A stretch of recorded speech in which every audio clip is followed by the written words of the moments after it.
ప్రియమైన వారులారా, యేసుక్రీస్తు ప్రభువారి శుభప్రదమైనటువంటి నామంలో జీవించినటువంటి ప్రియమైనటువంటి విశ్వాసులకు, వారి కుటుంబాలకు శుభములు తెలియపరుస్తూ చిన్న ప్రార్థనతో ప్రారంభించుకుందాం.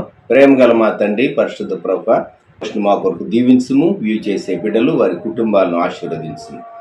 మాతో మాట్లాడి మహిమను పొందుము. యేసు ప్రభువారి నామంలో ప్రార్థిస్తున్నాం తండ్రి, ఆమేన్. భాసిల్లెను సిలువలో పాపక్షమ 633.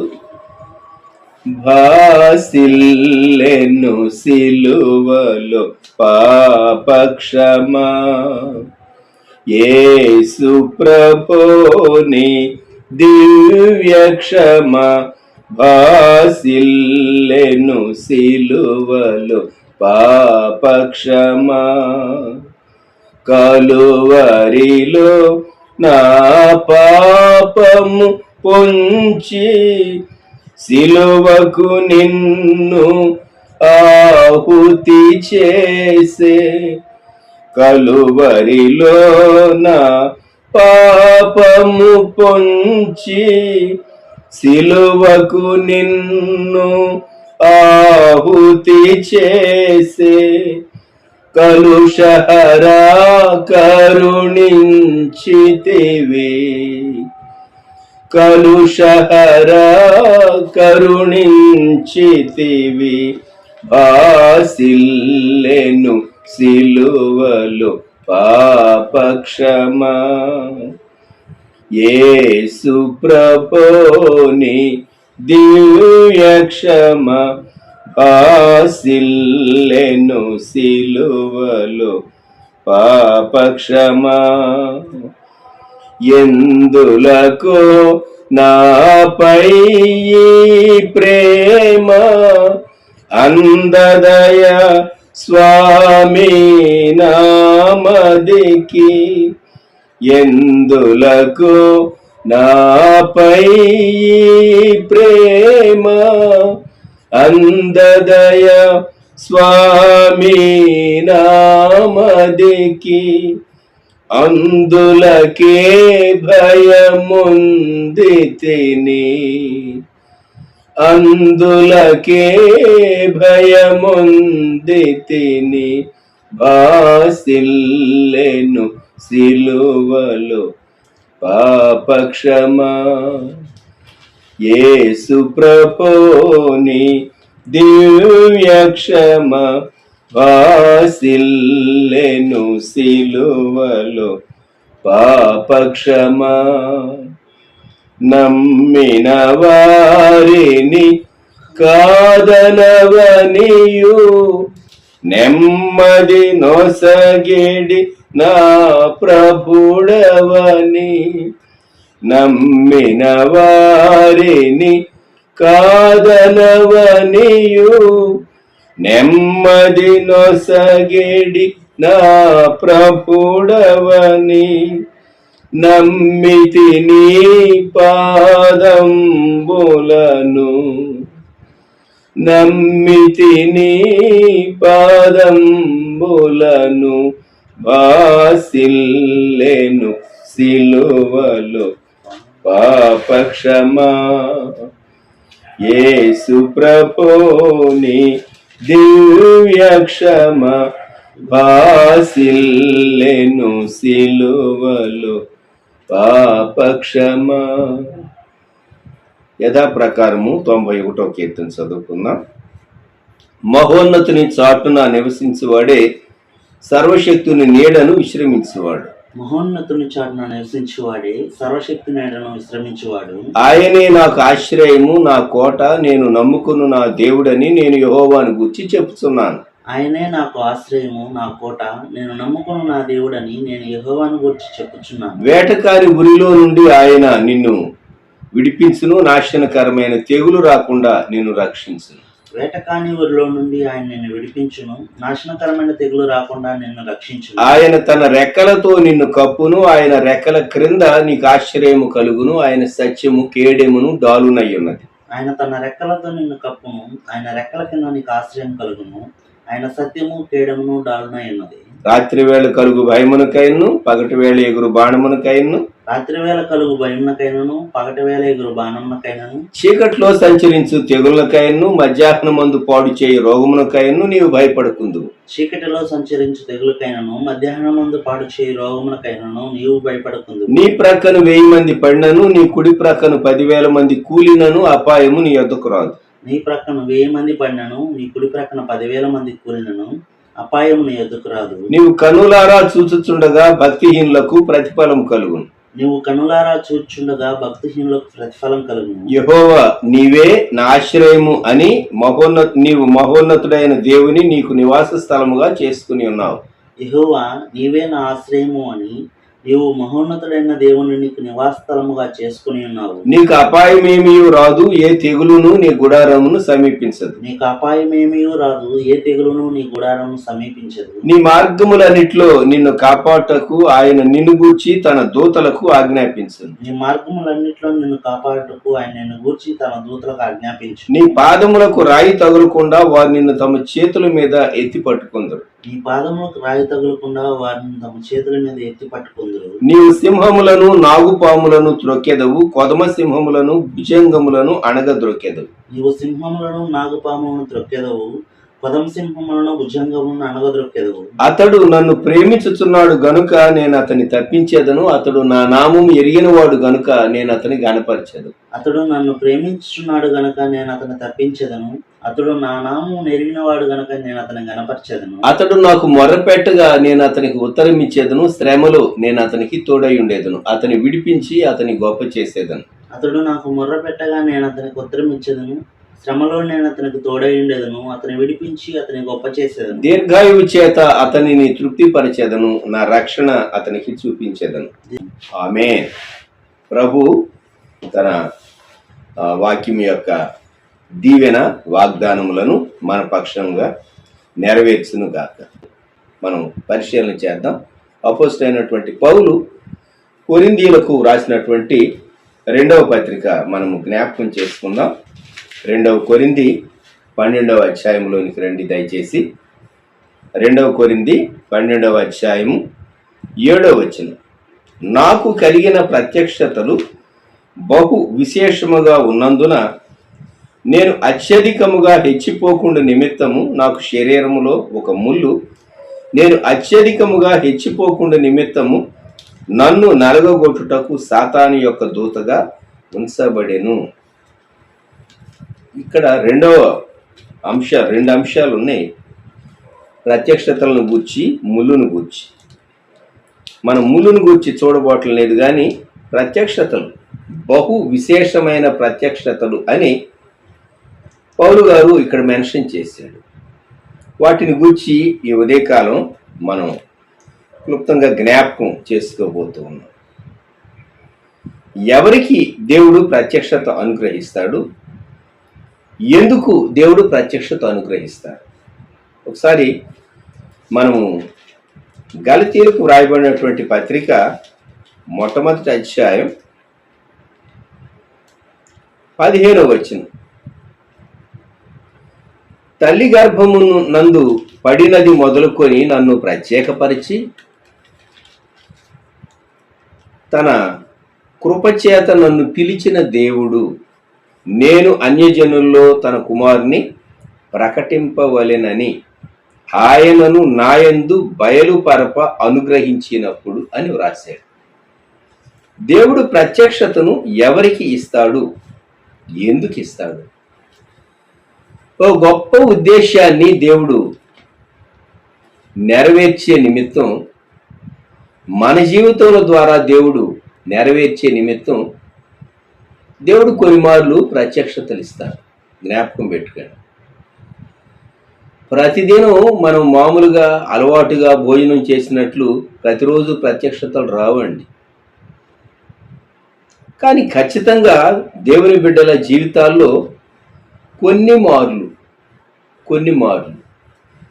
ప్రత్యక్షతలు పొందేటటువంటి కృప దేవుడు అనుగ్రహిస్తాడు.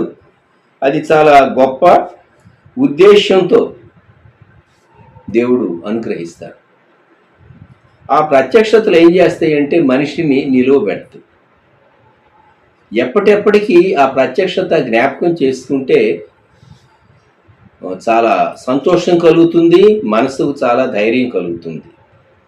రూపాంతర పర్వతం పైన యేసుక్రీస్తు ప్రభువారిని మరి ఆ రూపాంతర మహిమ చూచినటువంటి పేతురు, యోహాను, యాకోబు వారు ఆ తరువాతి కాలంలో యేసు ప్రభు శిలువను, పునరుద్ధానాన్ని 40 దినాల్లో ప్రభు పదే కనిపించుట, ఒలీవల కొండపై నుండి ఆయన ఆరోహణమవుట చూచినటువంటి వారు తమ సేవా జీవితంలో చాలా శ్రమలు వచ్చినాయి. ప్రభు కొరకు వారు అనుభవించినటువంటి పరిస్థితులు మనం ఎరుగుదాం. ఆ ప్రత్యక్షత ఏం చేసిందంటే వారిని బలపరిచింది, వారిని నిలువబెట్టింది. పేతురు ఆ దివ్య మహిమ నుండి ఆ శబ్దం వచ్చినప్పుడు మేము ఆయనతో ఉన్నామన్నాడు. యోహాను సువార్త 1వ అధ్యాయంలో మేము ఆయన మహిమను కనుగొన్నాము అన్నాడు. గమనించండి, ప్రత్యక్షత అనేది వ్యక్తిని చాలా బలపరుస్తుంది విశ్వాసిని. ఇంకా చెప్పాలంటే సేవ జరిగించేటటువంటి వారిని. అపోస్తల కార్య గ్రంథంలో 9వ అధ్యాయంలో దమస్కు సమీపంలో మరి పౌలు జీవితంలో జరిగినటువంటి సంఘటన మనం ఎరుగుదాం. అప్పుడు తన జీవితం యొక్క ఆశయం వేరు, తన ఉద్దేశాలు వేరు. తన మనసులో ఏమున్నది?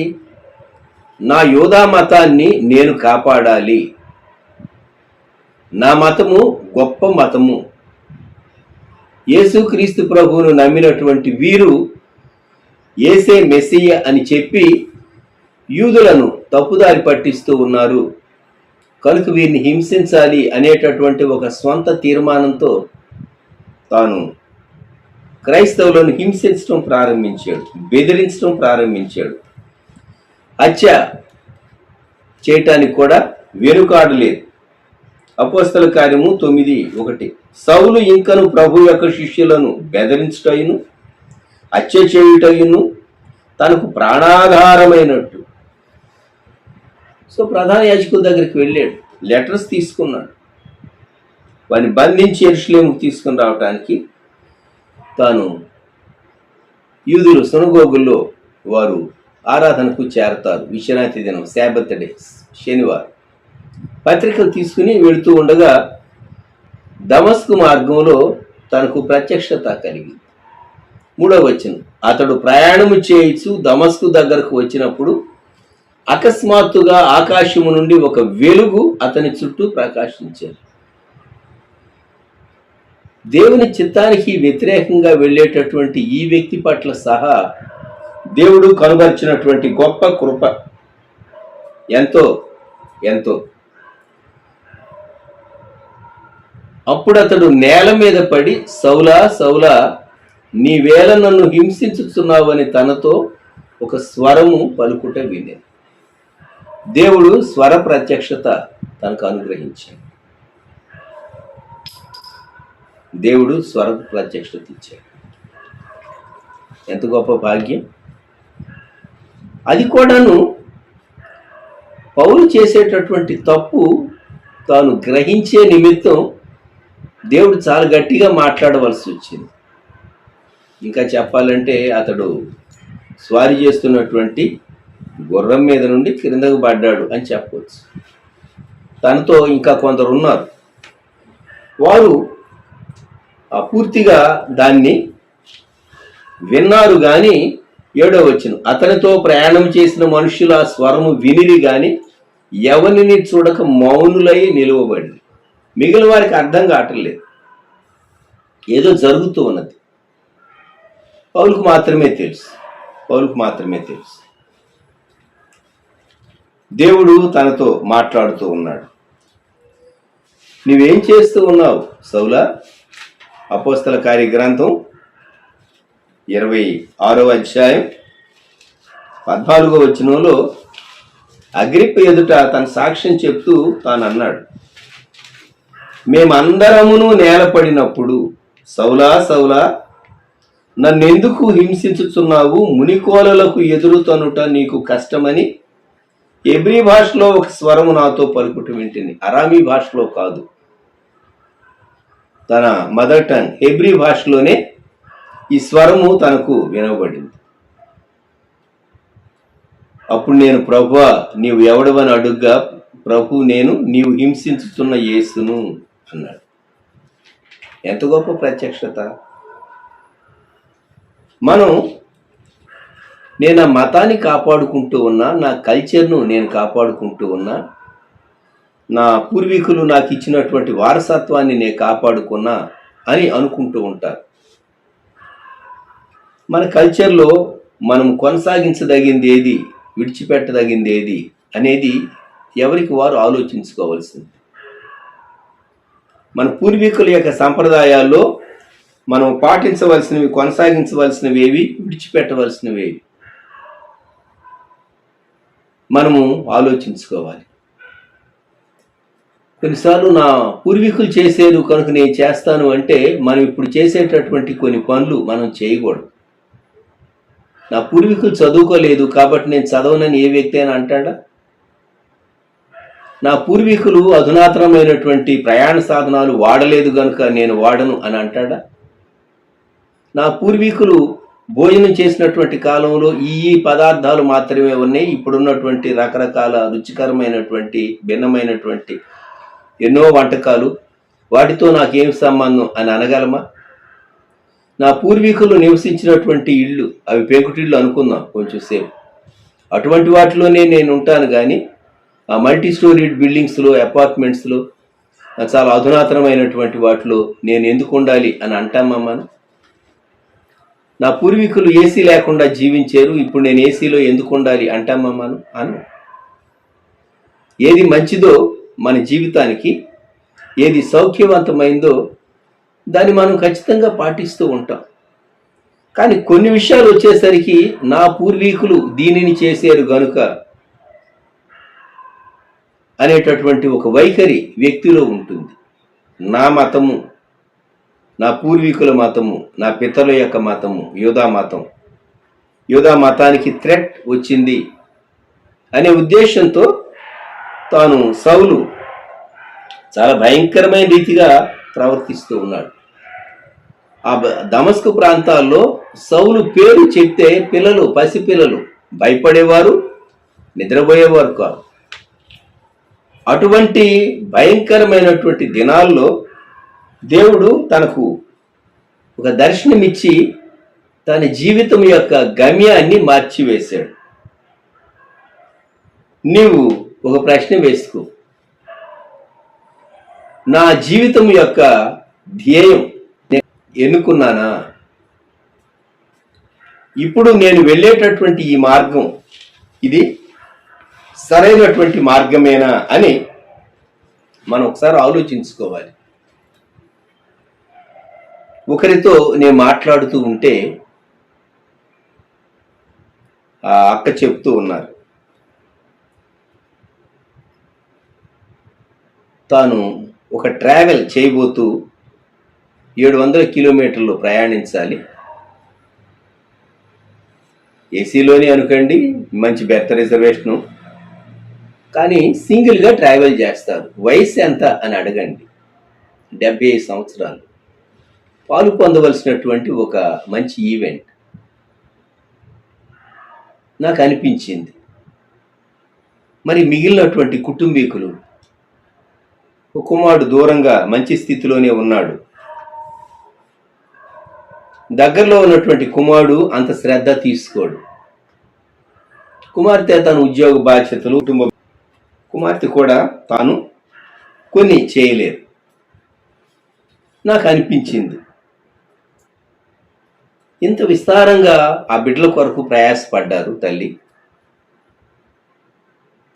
వారి కొరకు ప్రతి రూపాయి చాలా విలువైనదిగా తాను పొదుపు చేశారు, మల్టిప్లై చేశారు. చాలా విలువైనటువంటి ఆస్తి బిడ్డలకు అప్పగించారు అందాం. ఎవరి కొరకు? తాను చెప్తూ ఉన్నారు, గత 20 సంవత్సరాల పైగా తన భర్త గారు మహిమలోకి వెళ్ళిన తర్వాత నేనే వంట చేసుకుంటూ భుజిస్తూ ఉన్నాను అని. ఆ స్టేట్మెంట్ వింటే నా మనసు ఒక విధంగా అయిపోయింది. గత 20 సంవత్సరాల కాలం కంటే ఎక్కువ కాలం నేనే వంట చేసుకుంటూ ఉన్నాను.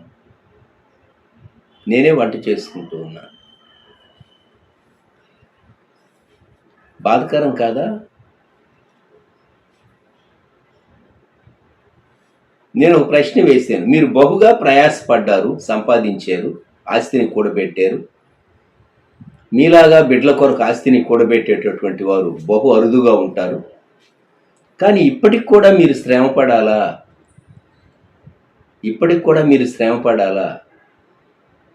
కొన్ని మార్లు మనకు కొన్ని ప్రత్యక్షతలు కలిగితే వాట్ ఈజ్ లైఫ్?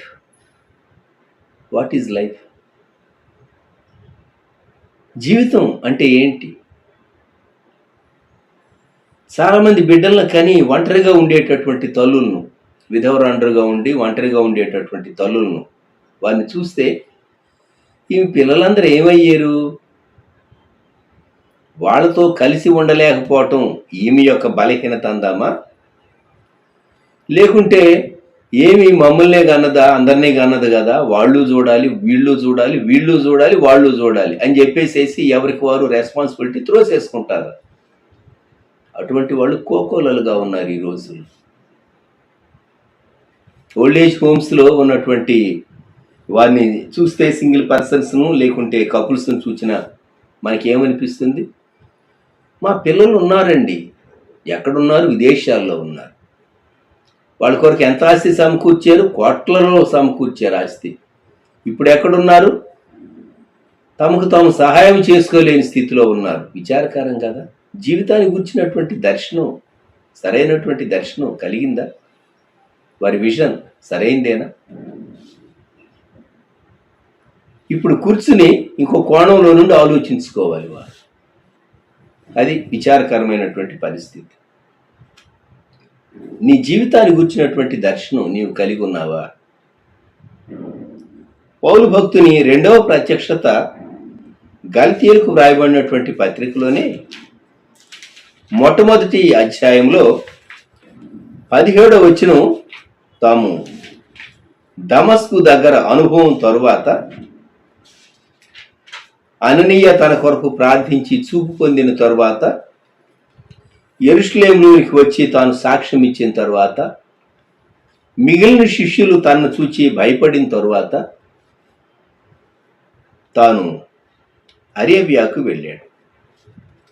గలతీ మొదటి అధ్యాయం 17వ వచనం. నాకంటే ముందుగా అపోస్తలులైన వారి యొద్దకు యెరూషలేమునకైను వెళ్ళనూ లేదు గాని వెంటనే అరేబియా దేశంలోనికి వెళ్ళి తిని పిమ్మట దమస్కు పట్టణమునకు తిరిగి వచ్చి అరేబియాలోనికి వెళ్ళాడు. సంఘాన్ని గూర్చిన శ్రేష్టమైన ప్రత్యక్షత అరేబియాలో పౌలు భక్తుడు పొందాడు. హెబ్రీ పత్రిక పౌలు గారే రాశాడు అని అనుకుందాం కొంచెం సేపు. అంత ప్రత్యక్షత ఇంకా ఏ భక్తునికి దొరికి ఉండకపోవచ్చు. కొందరు బైబిల్ పండితులు పౌలు గారు కాకపోవచ్చు అని అనేవారు ఉన్నారు, కానీ పౌలు గారే రాశాడు అని అనుకుందాం. ఎందుకు అంటే క్రొత్త నిబంధనలోని పాత నిబంధనగా పిలువబడేటటువంటి, కొత్త నిబంధనలోని ఈ పాత నిబంధన ప్రత్యక్ష గుడారాన్ని చూపించేటటువంటి ఈ గొప్ప ప్రత్యక్షత తాను పొందటానికి అరేబియా తనకు సహాయం చేసింది. అరేబియాలో ఒంటరిగా ఉన్నాడు. కొలసైలకు వ్రాయబడినటువంటి పత్రిక మొదటి అధ్యాయం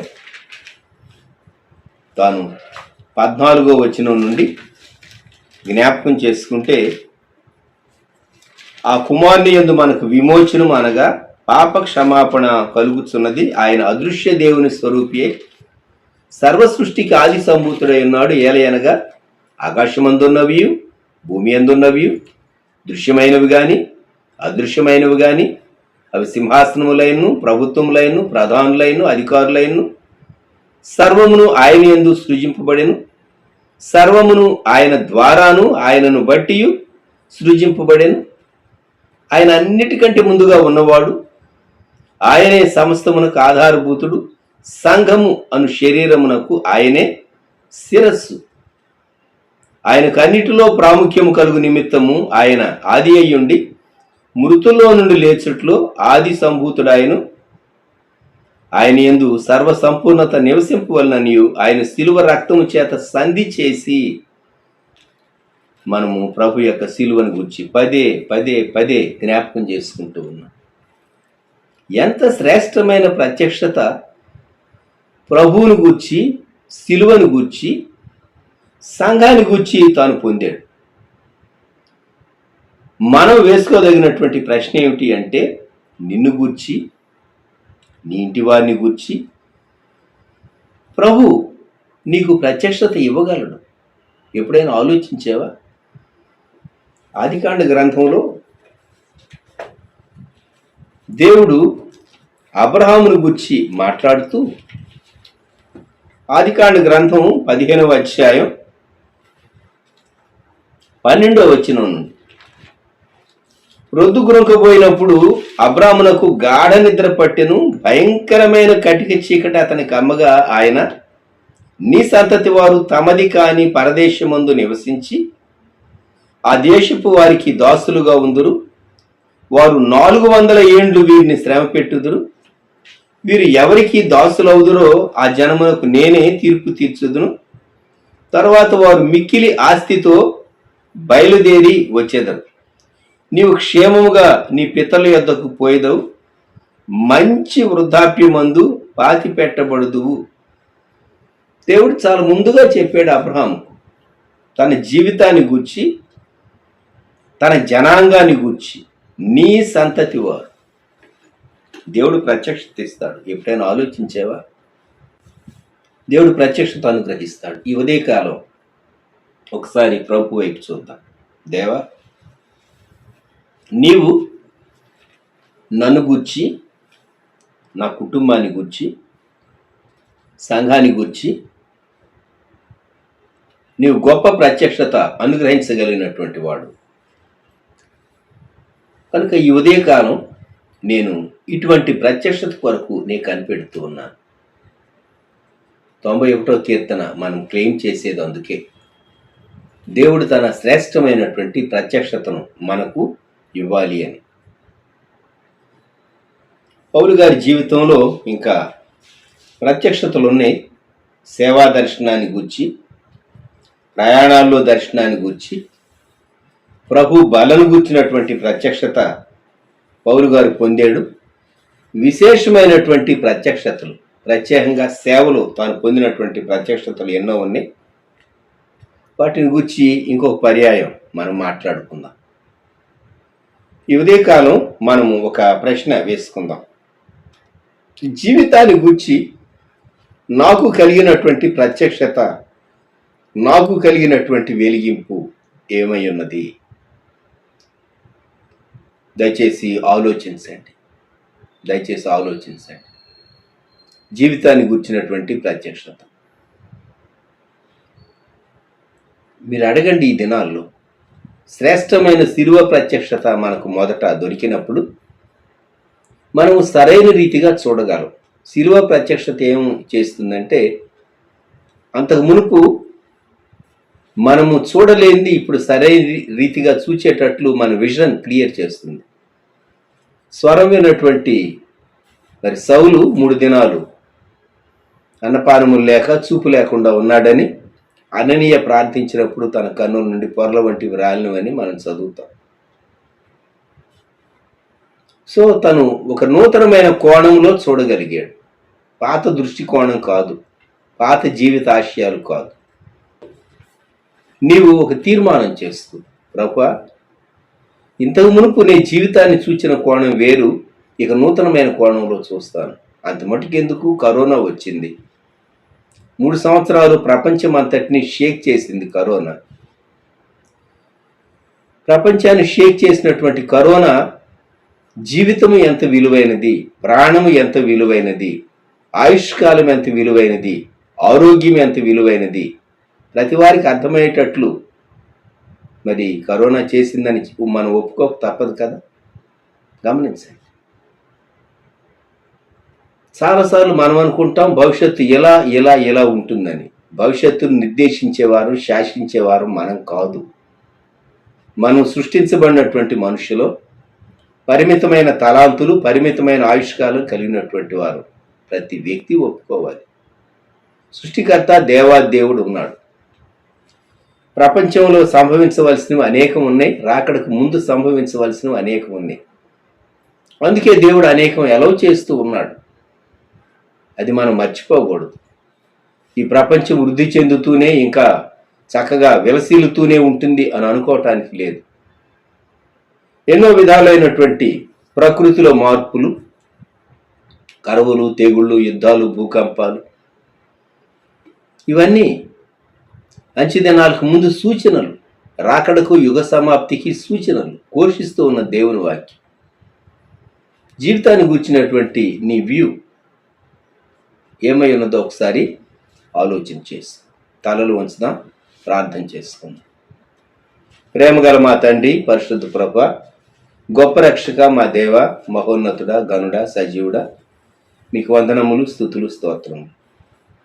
ఈ ఉదయకాలం దమస్కు మార్గంలో సౌలును సంధించి తన జీవిత ఆశయాన్ని మార్చినటువంటి దేవుడు, మా జీవితమును కూడా మీరు మీ చిత్తానుసారమైన రీతిగా మీ మహిమార్థం మార్చగలిగినటువంటి దేవుడు అని ఒక ప్రత్యక్షత ఇచ్చి అరేబియాలో ఐసోలేట్ చేసి మీరు తనకు శ్రేష్టమైన ప్రత్యక్షతనిచ్చి నేర్పించినట్లు మా జీవితాల్లో కూడా మీ వాక్య ప్రత్యక్షత మాకు అనుగ్రహించి మమ్మల్ని బలపరిచే మంచి దేవుడు అని మీకు స్తుతి చెల్లిస్తూ ఉన్నాం. ప్రీతండి, మరొకసారి ఈ ఉదయకాలం వ్యూ చేసినటువంటి బిడ్డలను దీవించండి, మరి కుటుంబాలను ఆశీర్వదించండి. మానవ అందుబాటులో విత్తబడిన వాక్యమునకు నీరు కట్టి ఫలించేయండి. యేసుక్రీస్తు ప్రభు వారి శ్రేష్టమైన నామములోనే ప్రార్థించి స్తుతించి వేడుచూ ఉన్నాం తండ్రి, ఆమేన్. మన ప్రభు అయిన యేసుక్రీస్తు వారి కృపా, దేవుని ప్రేమ, పరిశుద్ధాత్మని అన్యోన్య సహవాసం సదాకాలం సంఘమునకు తోడై ఉండును గాక. ఆమేన్. ప్రభు నామములో మీకు అందరికీ వందనాలు. మళ్ళా రేపు ఉదయకాలం కలుసుకుందాం. Thank you.